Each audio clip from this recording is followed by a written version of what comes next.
Toš direkt.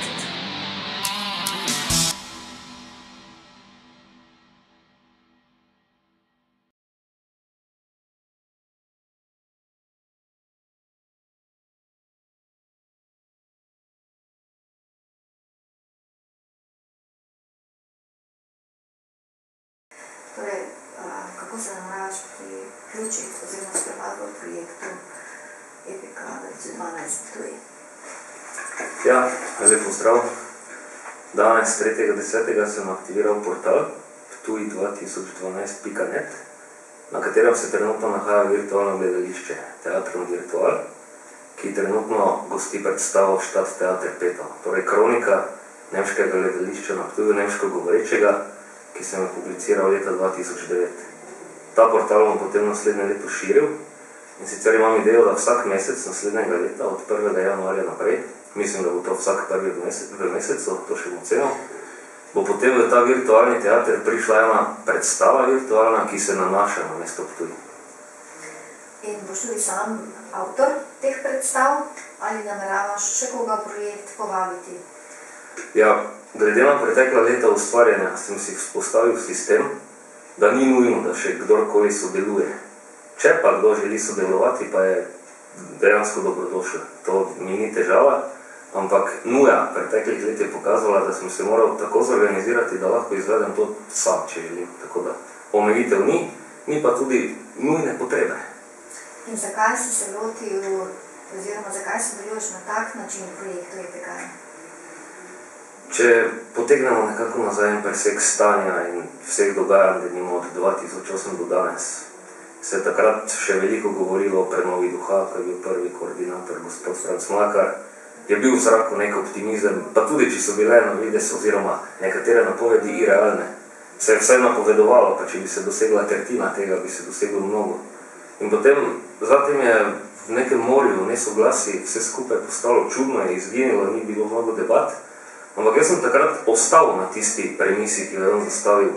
Govoril je mnogo o prenovi duha. In ker gre tukaj za spletne projekte, jaz ne bom gradil novega gledališča, ne bom obnavljal dvorane, je to odlična možnost, da dejansko z intelektualnimi in kulturnimi umetniškimi vsebinami dejansko grem na to tirnico prenove duha. In v kateri smeri bi se naj ta duh prenovil? Ja, takrat na premieri, oziroma premieri v gledališču te kronike, ker sta bili dve uprizoritvi, ena v Muzikafeju, ena v gledališču, sem dejal, da mi našega duha ne rabimo spremeniti, ker še vedno moramo ostati mi, ampak ga moramo oplemenititi. In to oplemenitenje duha tega mesta nujno potrebuje zavedanje. Denimo lahko štartamo iz iztočnice, zakaj je bila tukaj prva naselbina, kaj to mesto ima, da je že takrat bilo tako privlačno, ne zgolj verjetno geografsko lego. Bog si ga vedi, kaj je tu poleg. In dobro, sedaj se taki absolutni detalj ne bom spuščal, ampak nekako v tem duhu, da je ta lokacija pomembna in da ne sme biti zapostavljena. Dojamemo, da smo kljub temu, da ni vse najbolj rožnato pomembne in gradimo s tebe na tem mestu.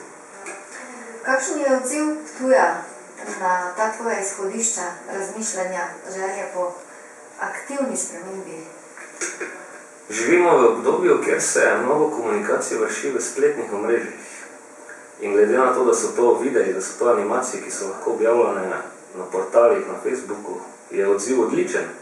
Potem pa druga plat, koliko so dejansko pristojne institucije za to dovzetne, morda celo nekatere vide v tem konkurenco. Če nekdo, rečemo temu v tem kontekstu alternativen ali samostojen, predstavi kakovostno boljši projekt od uradnega, verjetno ne bo kar tako z lahkoto šel skozi. In kar se tiče kakovosti, so zadeve nesporne, kar se tiče odobravanja, pa odvisno pač od skupin, katerim je to predstavljeno. Tistim, ki jim je pomembno, da se okolje razvija, je seveda dobro, tisti, ki pa v tem vidijo grožnjo za svojo, rečemo temu lenobo, pa to seveda ni pogodo. In do sedaj vedno so za konkretnimi odločitvami konkretni ljudje, ki so že sedaj na vodilnih položajih kulture Ptuja. Kakšen je bil odziv?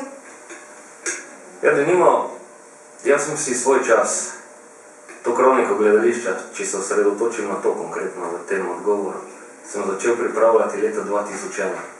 Takrat je bil direktor gledališča Samo Strelec in je tudi nekaj prispeval v finančnem smislu. Zatem, ko je prišel gospod Maurin, je to kroniko črtal ven.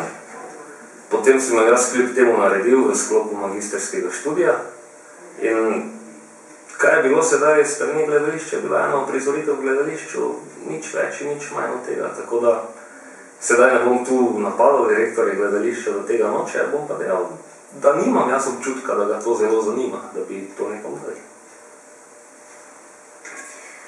Pripravljaš za naslednje leto, ko bo Ptuj eno izmed mest Evropske prestolnice kulture, dogodke oziroma dogajanje tudi na glasbenem področju. Da, naslednje leto 2012 TPK praznuje naša skupina, ki je sedaj trenutno še nekako, rečemo temu splošno znana, vse tukaj pod imenom Hudobni volk, 20. obletnico obstoja. In ker smo uspeli zdržati skupaj 20 let, smo se odločili, da skladno z projektom Evropska kulturna prestolnica, oziroma lahko tudi Kulturna prestolnica Evrope, da je še močneje, publiciramo album z naslovom Evropa. In sicer 1.1. bo ta album dostopen na spletnih mestih, bo tudi prost za pretok. In novost v pripravi tega albuma v skladu z trenutno prakso glasbeno, morda se je tukaj že zgodilo, ampak nisem zasledil, bo ta, da bo album šel v dveh frakcijah. Ena bo instrumentalna, torej to, kar bi drugače pel vokal, bo igral kitarist z solo kitaro, druga bo pa vokalna in album bo tudi publiciran sukcesivno. Najprej instrumentalni, potem vokalni, tako da bo dejansko dogajanje to pogledno zagotovljeno skozi celo leto. Eden izmed vrhuncev bo junija nastop na gradu Turnišče, v sklopu tega, kar organizira Samo Strelec, revitalizacija gradu. In potem 17.9. pripravljamo nekaj ob striktni 20. obletnici, izdajo kronike skupine in še nekega materijala, ki pa je trenutno še, rečemo temu, v kuhinji. Je glasba že narejena, instrumentalna? Ja, demo posnetki že obstajajo, so tudi dostopni na spletu. Sedaj se nahajam v fazi, da aranžmaje zaključim, da jih slovensko rečeno zmešam, pogovorno rečeno zmiksam. In potem se dosnamejo solare in zatem tudi vokali, ampak stoji toliko, da se že da dobiti prvi občutek, kaj ta album bo. In katero smeri gre glasba skupine Hudobni volk za tiste, ki vas poznajo iz preteklosti? Že v preteklosti je za našo skupino bilo značilno, da je bila glasba dodelana, da ni bila pop, ni bila tudi alternativna, bila je nekaj posebnega. In v bistvu gre v enaki smeri s tem, da smo sedaj seveda z modrostjo, ki jo imamo življenjsko in tehnično, lahko dodali mnogo več modrosti in sam vidim kot avtor te glasbe, da je Kulturna prestolnica zelo močan motiv. Zelo pomembno nam je, da bo ta album res dober. Ne bo to zgolj en album, ampak bo album za projekt Kulturne prestolnice in želimo, da potem ostane zapisan spomin. Zakaj si se sploh, Miha, odločil, da sodeluješ v projektu Evropske prestolnice kulture? Kje vidiš njen pomen oziroma pomen tega projekta? Jaz gledam na ta projekt takole povsem liberalno. Brez vseh situacij, ki v tej državi trenutno vladajo, moramo si priznati, da je kriminal dominira. Če bi živeli v družbi harmonije, bi to bil projekt, ki je pomemben vsem. In uspel sem se mentalno transportirati nad stanjem, ki vlada tukaj in denimo pogledati na Slovenijo iz Frankfurta, iz, rečemo temu, z Goetheve rojstne hiše. Jaz sem diplomo napisal iz Fausta Goethevega, sem germanist. In lepoto naše države mnogo boljše lahko vidiš od tam, ko si odmaknjen od teh konfliktov, ki tukaj vladajo. In sem se vprašal, če tu lahko prodajajo tako dobro eno domačijo in delajo iz ljudi, ki so pomembni, tako velike zvezde, potem je seveda to možno tudi tukaj pri nas. In sem se tako, rečemo temu, nekako transportiral ven, seveda sem fizično tukaj, in na ta način ohranil tudi motivacijo, da to ustvarim. Torej, če bi tako ocenil, ljudje, ki ne živijo tukaj, morda nekateri naše mesto cenijo bolj kot mi, ki bivamo tukaj, zato ker vidijo njegove lepote, ne vidijo konfliktov, ne vidijo afer, ne vidijo levega, desnega, ampak vidijo dejansko ta pristni duh mesta, ki je bilo tukaj prvo. In uspel sem stopiti na tisto stališče in potem seveda sem se popolnoma zavedal, da je to projekt, ki bo zaznamoval morda celotno življenje za tem. Kdor v tem projektu ne bo naredil tega, kar bi lahko, bo zamudil mnogo. Ti si se torej odločil, da se s tistim, kar je negativno tukaj, ne boš ukvarjal, da to ni tvoja stvar. Kako pa gledaš na Kurenta kot jedro projekta, ptujskega dela projekta? Glede na to, da so te moje animacije postale tako zverzirane in da sem že naredil, ko sem se učil to delati, virtualno korentovanje, sem se odločil, da bom na domeni www.korentovanje.info publiciral virtualno korentovanje. Ne bo se dogajalo na ulici, ne bo treba dati za njega 1 milijon evrov, ampak bo podalo sporočilnost, tudi odmik od nekega boemskega stališča, da je kurent nek demon, ki preganja zimo. Jaz trdim, da pa je kurent lik, ki kliče pomlad in tu je bistvena razlika v pojmovanju. Če ti nekaj preganjaš, strašiš, če pa ti nekaj kličeš, pa vabiš.